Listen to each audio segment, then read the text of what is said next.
Hi, my name is Matthew Doyle. My student ID is 218281931, and today's date is Monday, March 28th, 2022. I'm going to be explaining the fundamental principles associated with aircraft flight. So to begin, the most important concept to understand is that there are four principal forces that act on an aircraft. These forces being a thrust force, which acts forward, accelerating the aircraft forward. We have a lift force that lifts it upwards. We have the weight of the object, and we have a opposition force known as drag. So drag and lift are both aerodynamic forces. Drag is just due to aerodynamic resistance as it passes over the object. Lift acts perpendicular to the flow direction, and it actually is the aerodynamic force which lifts the object upwards.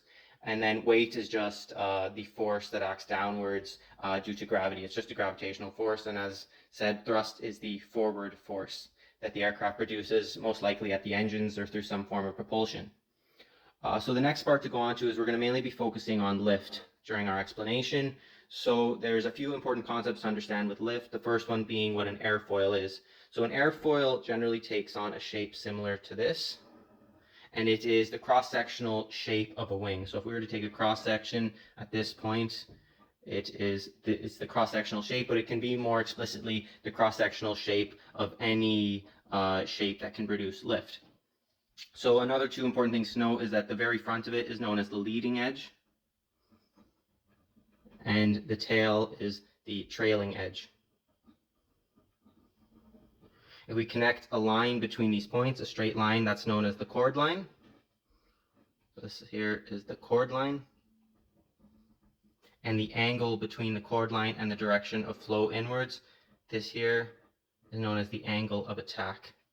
And so the airfoil and the angle of attack are very important when it comes to lift. Their general shape and various angle of attack can produce different levels of lift, obviously depending on the velocity of the air as well and other factors, but these are two important geometric factors that will impact lift.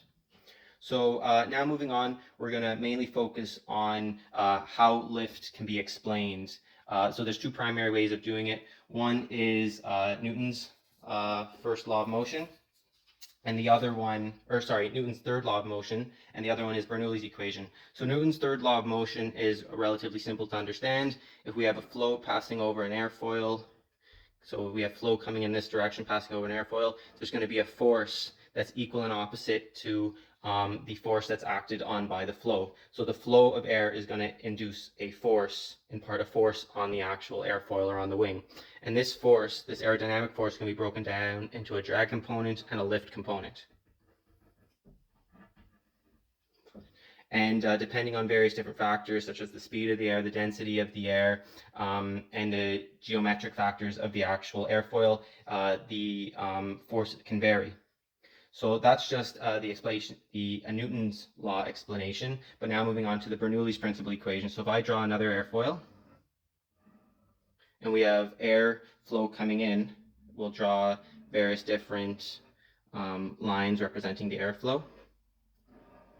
So an important thing to understand is that if we were to take 2 points at the entrance of the airflow, and then at a time t2, so say this is t1, at time t2, we will find that over the top of the wing has actually traveled a further distance than over the bottom of the wing. Hence, this is observable. This is actually experimentally, it can be viewed. So this means that over the top of the wing, we have a higher velocity.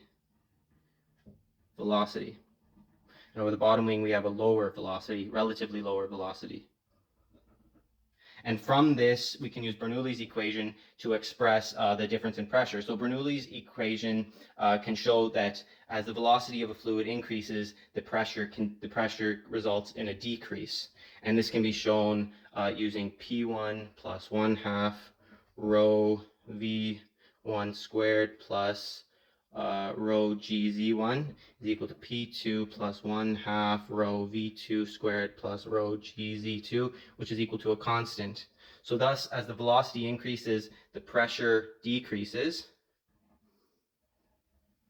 And for the lower velocity, it's a pressure increase, or overall a difference in pressure, where there's a greater pressure on the bottom, a lower pressure on top, and thus the net lifting force is upwards. All right, that's everything I have to cover about lift. Thank you very much.